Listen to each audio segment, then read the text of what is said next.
Oh my goodness, I'm always so tiny. Go to where you are celebrated, not to where you are tolerated. That was the tattoo on the arm of my therapist. June 2023, I was 38. In July, I went to go see Moulin Rouge at the Academy of Music twice. First was a gift from a friend. Yeah, shout out Moulin Rouge.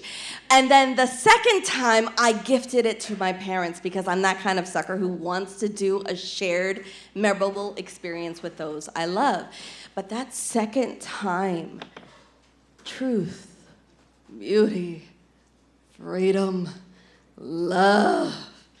Oh, y'all, that bohemian mantra got into my soul. And I had a catharsis from the 20-year-old artist that I left behind in silence. She woke up, and I was raging with regret. In 2012, I silenced the artist to find a predictable paycheck. In August, I went on a Philly solo adventure and ended up right here on this stage after putting my name in the bucket. Just heard of a StorySlam, didn't know what it was taking a comedy class. I came up with my phone and they said, no girl, no. And I was like, oh my God, this is it. And that's where my storytelling journey began. September, I wrote a line, I accepted, I won my first StorySlam. On the eve of the day I was going to start my dream job. I actually did it, y'all. I had the catharsis in July. I had accepted the job, and in September, I was going to do it. And the day before, I had won a StorySlam. I was like, oh my God, the stars are aligning. Bohemian is coming true for me. And then in January, I kept committing to making new choices. So I did a polar plunge. It was the first time on January 1st that I wasn't hungover.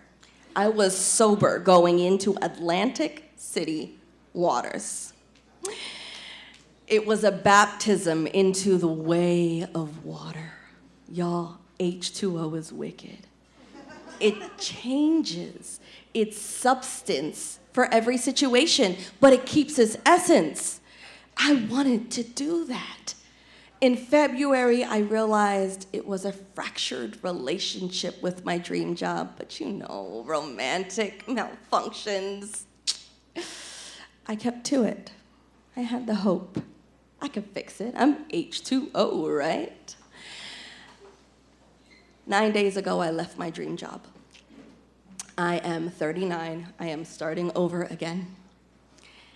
And I realize I have to go deeper than a 2001 movie with truth, beauty, freedom, and love. I have to go back to my childhood. And I remembered the little girl who would go and sit in church in a wooden pew alone, and it wasn't for the book in front of me. I would go for the community of singing, the joy of voices coming together, and I could sing loud and be in communion with others who I knew and didn't know. And as I was writing this story this morning, I realized I found that. It's here. It's you. I pour into you. You give back to me. And we are in creative community.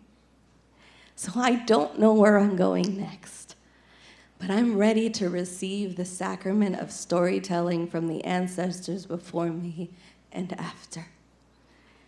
And witnessing you behold me now, this leaves me speechless. Thank you.